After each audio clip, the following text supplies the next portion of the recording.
இதெல்லாம் ஒரு சரணாலயம் மாதிரி கட்டி எல்லாத்தையும் தூக்கி கொண்டு அங்க போட்டு சாப்பாடு போட்டு வளங்க. இல்லைன்னா தெருவுக்குள்ள மனுஷன் நடக்க முடியாது. கடிக்கிற நாயும் இருக்கு. வீட்டுக்குள்ள வளர்க்குற நாய் வெளியே வராது. தெருவில் திரிற நாய் வீட்டுக்குள்ள வெளியே வந்தவங்களை பூரா ஒண்ணு விடுறது இல்லை.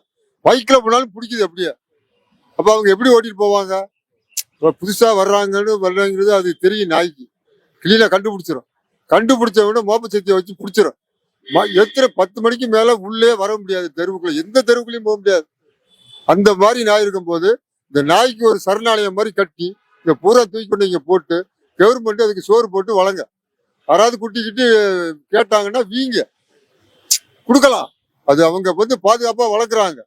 அந்த மாதிரி தான் வளர்க்கலாம். இந்த தெருவில் திருறனால தெருவுக்குள்ள ஒரு புள்ள கூட போக முடியாது. 10 மணிக்கு மேல ஆச்சுன்னா அவங்க காவல் தான்.